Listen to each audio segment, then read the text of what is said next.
Je t'explique comment installer Python et plus spécifiquement Python 3 pour Windows. Donc tu vas avec ton navigateur préféré dans une barre de recherche. Dans cette barre de recherche, tu tapes Python.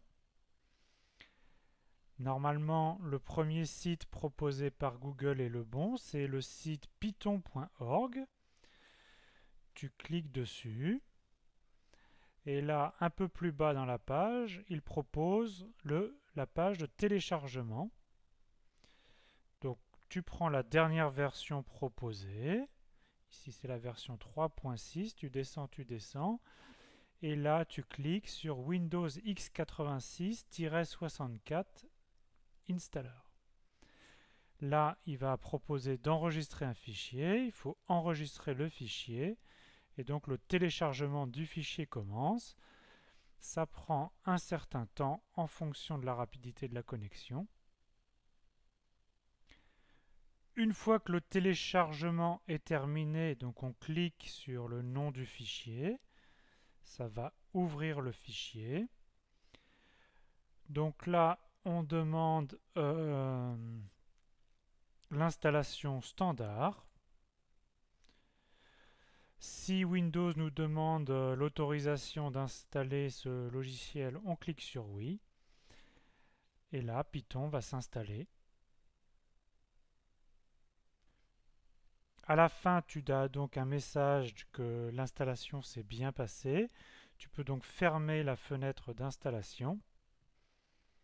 Une fois l'installation terminée, tu vas dans le menu Windows, tu descends à la lettre P. Tu dois avoir un nouveau répertoire Python. Ce que je te propose, c'est de prendre l'icône et le déposer sur ton bureau. Ici, ça c'est l'icône IDLE. Et de recommencer avec Python, et cette fois pour Python tout court, qui s'appelle la console Python. Donc maintenant tu as deux programmes. On va regarder d'abord le programme qui s'appelle juste Python, Python 3.6. On le lance, il y a une console qui s'ouvre. On est dans Python et on peut déjà faire notre premier programme que 2 plus 3. Python sait calculer que ça fait 5. Alors on ne va pas travailler dans la console, on va travailler à l'aide de IDLE.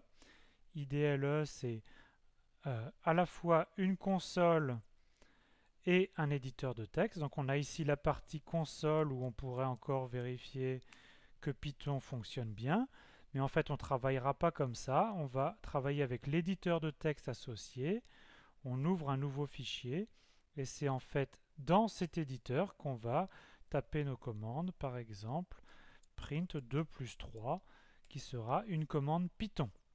Voilà, Python est maintenant installé et tu peux démarrer.